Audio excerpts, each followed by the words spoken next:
Malaking sinagot netong si LA Tenorio patungkol sa mga bagong players na kanilang nasungkit dito sa naganap na PBA Draft.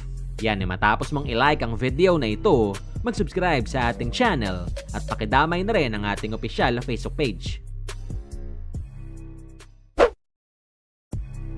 Kahapon nga mga bulero, sabay-sabay nating pinakinggan etong naging komento ni Coach Tim matapos nilang kunin etong si Sonny Estel sa unang round ng draft.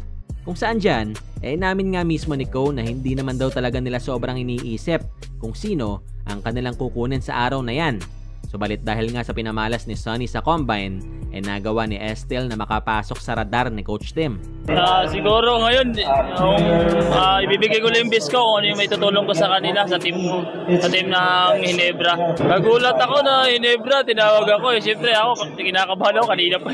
Hanggang ngayon, kinakabahan pa rin ako. Pero thankful na lang ako kay God kung ano binigay niya sa akin. Tatanggapin ko yun. Opportunity na to, pagtatrabahuan ko.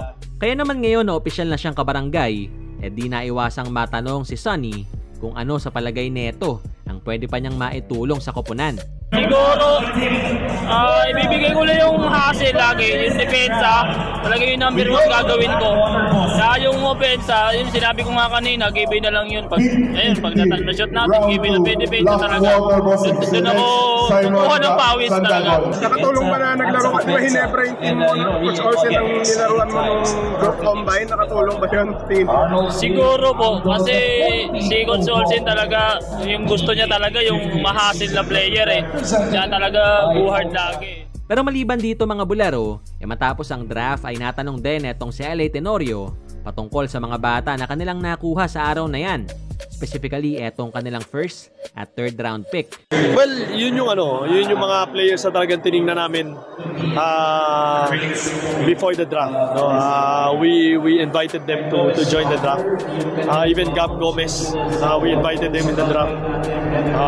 Yukien, and actually some of the draftees. And yun yung feel kasi namin na yun yung possible talaga nakahabot sa amin. Diba? So, true enough. So, I think we're okay with our draft. Tingin namin magkakaroon siya ng impact sa team namin. But the thing is the schedule.